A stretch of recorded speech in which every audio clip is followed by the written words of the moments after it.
Welcome to the Triple D Podcast, Donuts, Disability, and Discourse, where host Michael Leiner talks to the best in the business about community, impact, business, and donuts. Here's your host, Michael Leiner. Welcome to another episode of the Triple D Podcast. I am so excited today. We have a guest today who is so distinguished and so unique, and I'm so excited to have that. It was worth not being in a donut shop, Kari Gunter-Seymour. So we don't have donuts, but we are going to talk a little bit about disability, and we're going to have some discourse. So we'll hit two of the D's today, and I'm so excited. Now, Kari, you're Ohio's Poet Laureate. Tell us, yes. What is that? Well, it can be a lot of things. It is an appointment made by our governor. So I was selected by Governor DeWine back in 2020. I am currently finishing out my second term as our state's Poet Laureate. And for me, it has been about service to our communities, to our poets, to our other kinds of writers, to our singer-songwriters, because I think it all meshes together. We all have kindred spirits. We all, just like fine artists, are putting ourselves out there for others to judge us, and it gets a little bit tricky. So for me, it's a position of service, and some of the things that I do are, of course, I go around and do readings. People invite me to come and read my work.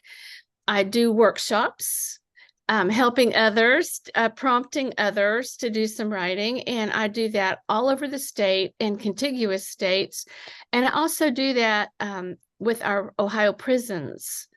And I also do it with women in recovery facilities, because I am an advocate for getting out the word about addiction and the way people misunderstand addiction and judge folks who are suffering and recovering from addiction. We are only just realizing that it is truly a disability. Yeah. And that we need to treat it as such. Simply because someone is not missing an arm or a leg doesn't mean they don't have a disability. And we need to be more cognizant of our mental disabilities as well. So I'll just put that out there. And that's been my focus: addiction, working with underserved voices. So that goes along with those who are incarcerated, and a lot of our Afro-Latin, Appalachian, LGBTQ, our elderly, our teens, it goes on and on. There are so many voices that we don't get to hear because they don't get the opportunity. So that's what, for me, a Poet Laureate does. Tell me how you came to have this fondness for advocacy for those communities. And there's just so many thoughts that race through my mind when you tell me about, the underserved communities and just the misunderstanding that people have. But tell me about your background that made this such a passionate thing for you. Well, I'm one of those people who grew up. I had lots of advantages, don't get me wrong. We were not wealthy. And I have spent time in my early adulthood actually very, very poor. I was a single mother and very poor. And so it made me aware, because of, you can hear that little twang in my voice. I'm from southeastern Ohio, which is Appalachian Ohio. What's the name of the town that you grew up in? I live in Albany, Ohio, which is pretty near Athens, Ohio, which is Ohio University. Yeah. Sure. And if you go further down the road, you get into Ross County and Scioto County and Pike County, and those counties that are very, very rural and also very Appalachian. And, a lot of people don't know, or they have forgotten, that a quarter of the state of Ohio rests in Appalachia proper.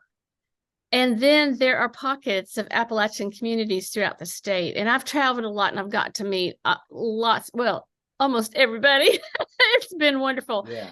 But what led me to this, what led me to service, it's multi-pronged, but it started out with the fact that as I graduated from college as a single mother, kind of had come out of a holler in Meigs County where I had married my husband, who was a coal miner. The marriage didn't work out.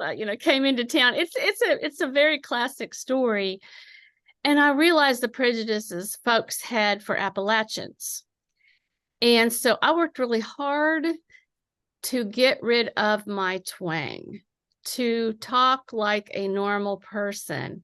But when I did that, I had to talk very slowly so that I could remember not to talk like this. And I decided several years back that was so draining and defeating to me. And I realized that people like to shame people for the silliest things, like a twang, or the fact that you might come from Appalachia, because they have this stereotype of overfed, undereducated, undergroomed, all these things that go with that early stereotype. When big coal moved out of Appalachia and left a generation of people to die. And those are the images we still see. That's when, President Johnson declared a war on poverty and came into Appalachia and brought in all the mobile homes and the food stamps, but no job training, no educational opportunities. So they kept that generation from starving, but they took every bit of hope. And the land was ruined. There was no way to go back to farming because the land had been, mountaintop mined, deep mined. Yeah. So starting with that and realizing that maybe I could do something about that I could speak out about that. And then I started looking around and thinking about addiction and how people come into addiction with preconceived ideas about who are addicts. Well, they're lazy, they're degenerate, they're no good. And we know this is not true. We have addiction in every single walk of life. And we also know that Big Pharma, this time Big Pharma came in and purposely addicted an entire generation of folks. And in West Virginia, they've nearly lost an entire generation. We have so many grandparents in West Virginia raising children.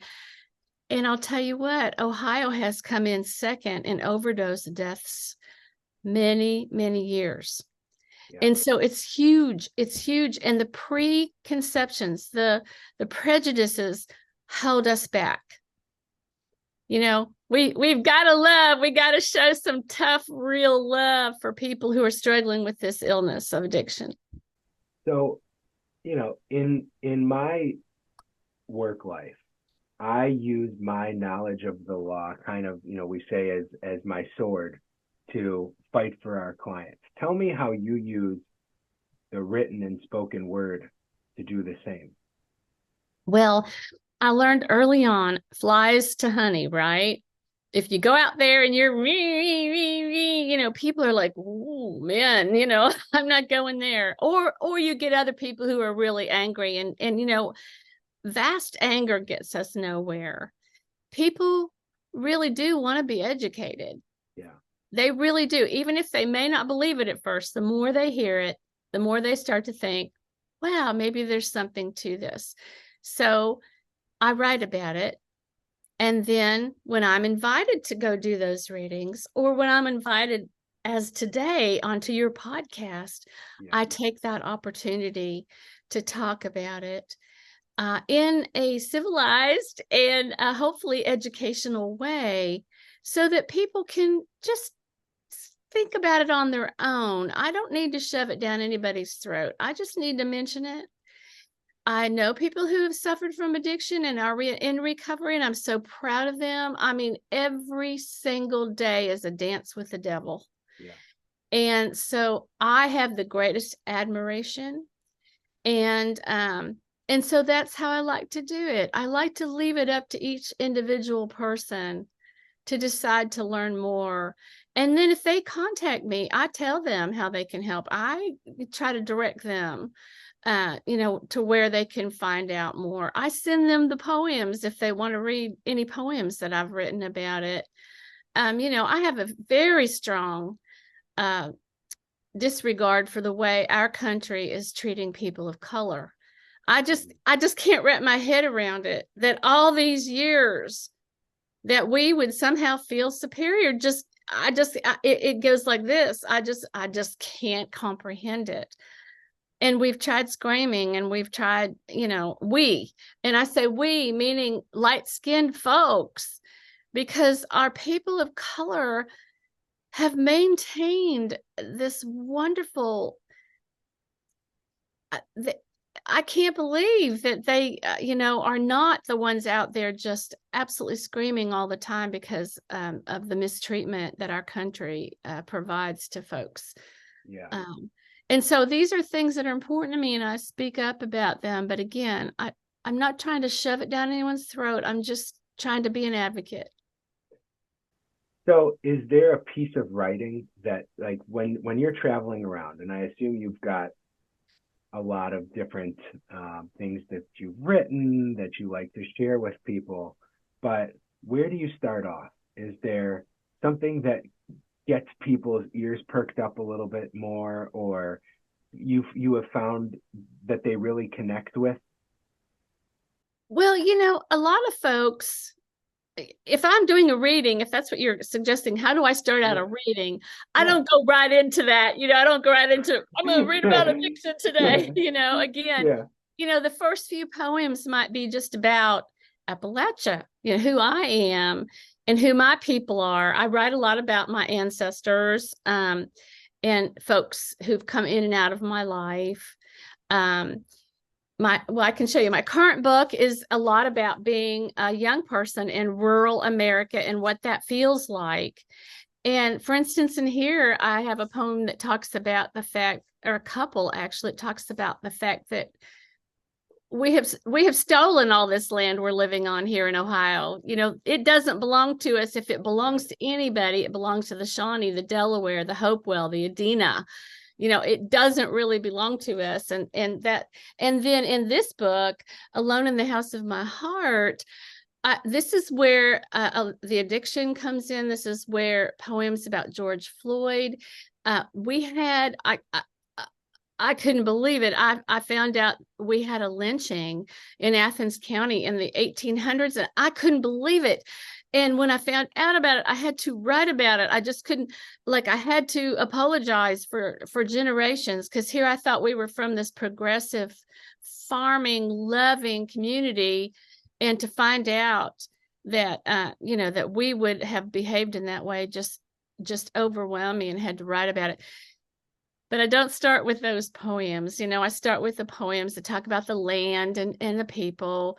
And then I try to gently move into the fact that what's important to me is these topics of addiction and racism, and that we need to think about our elders, and not just our elders, but let's think about the Shawnee elders. And so, I go there for a little bit of time, and then I pull back out. And I go back to my beloved Appalachia, and, talk about our ways. And, I write poems about the stars and the sky and the landscape and the people. Because within all of that are these folks who are being abused, those who are addicted, those who are of color. All these folks are in Appalachia. For the longest time, people thought Appalachians were all white. You never heard anything else is about Mountain Hill people, these white Mountain Hill people. Who do they think built this land? The Appalachians, the Appalachians, oh my goodness, our native peoples. It just astounds me again that people, have not had the opportunity for this education, and so much of it gets left out of our history books. Yeah. Would you be willing to share one of your pieces of writing with us? I would. Do you want me to share the one that's about disability, or do you want? Yeah, I would love that. I would love Okay. that. Okay. Well, that's from my new book, Dirt Songs. Okay. And this takes a little bit of a different turn. You might be surprised by this one, actually, Okay. but it has a lot of Appalachia in it. And this is a hard story. This is not someone from my family, but a story that I heard, and I was so moved by it. And of course, it wasn't told to me the way I've written it. It was told to me that this person had been, injured as a child and persevered. Yeah. And so anyway, I guess that's enough. It's called Sweet Corn and Watermelon. Okay. Because he had no shoes of any count, he had to be clever about his steps. The trail led through the woods. No school buses in those days. Boys carried 22s in case of rabid skunks or wild dogs, or something edible showed itself. A boy can learn a lot about life in bare feet once the weather turns. Rags tied to his feet. Snowbound, he can lose some toes trying to bring in firewood. His belly empty for days unless his daddy has luck tracking, or the preacher makes it through with offerings from the Baptists. Lord knows if his mama had been alive, things might have been different. These fields, now wedged in prefab and cul-de-sac, your great plowed and seeded by mule, scythe, and hoe. I want to tell that city man who walks his yappy dog past our mailbox. Sweet corn and watermelon once grew sugary along this bottomland. Soybeans, too. Cultivated by an 8-toed man who owned but one pair of shoes. First of all, thank you. It's beautiful. Thank you. When it's not only about disability, it seems like it incorporates elements of everything else that we've been talking about, poverty and this beautiful terrain that it's almost misunderstood, right? So you hear a story, but then how does it enter from somebody telling you a story to your pen or your keyboard? How do you write? Well, I'll tell you, my undergrad degree is in graphic design. Okay. My master's is in commercial photography. So I've had no formal training concerning poetry. However, graphic arts is about organizing information so that you can get the viewer to look here first, here second, here third, here fourth. Poem. Mm-hmm. Photography, a moment in time, a poem. So that's how I think. I think someone tells me a story, I'm organizing that information in my head so that I can visually see it while they're speaking to me. So I have this visualization and I write it down. That's basically what happens. I'm one of those people that I'm all over things. I might have a poem in me for a month before I'm able to start writing it down because I have to think of all the angles. So here's the photograph, but what's happening out there or over yonder or up yonder or down below? I want to investigate all that and then write the poem. And that's why that particular poem was just sort of saying, oh yeah, my grandparents owned a farm and now it's all brand new homes in a cul-de-sac. So then I saw this story, and then my own mama was raised on a very rural farm. Mm-hmm. And she told me the story about her and her brother walking to school, and her brother carried a 22 when they walked to school because they might really need it. There could be a rabid animal, or on the way home, if they saw something they could eat, he'd shoot it and bring it home. So I take from my own experience the stories I've been told and then the stories I Wow. hear, and that all just swells into a narrative. Do you keep a pad of paper or a pen or anything like that on your nightstand? I do. I keep them all over the place, and my phone is full of notes too. When you're writing, do you write? And I'm sorry, I'm just so interested in this stuff. If I'm firing off questions, it's out of genuine curiosity. Do you write one poem at a time, or do you find yourself that you'll have 12 things that you're visualizing and they come together, and an idea comes in for this piece of writing, an idea comes in for that piece of writing? How does that work? I might write down ideas and have little scraps of paper everywhere. But I usually work on one poem at a time because it consumes me. You know, it's like once I'm ready to write it, it wants to be written so badly that it won't let a whole lot else in. Yeah. But if something comes to me about one of the other pieces, then that's what I'm jotting down, you know. And lots of times I'll just have a big old heaping pile of paper scraps where I've written down these little things, and then I have to sort them out and get them where they go. You know, it's like almost like puzzle pieces. You know, there are moments that I can think of in my career as an attorney where somebody has said that either me winning a specific case or sharing my own story, somebody living with, you know, various health issues, it's just made a difference in their life. Are there moments where somebody has said to you, you know, I read a poem of yours and it changed me, or it touched me in a certain way? You know, I'm always hesitant. I have had that, yes. But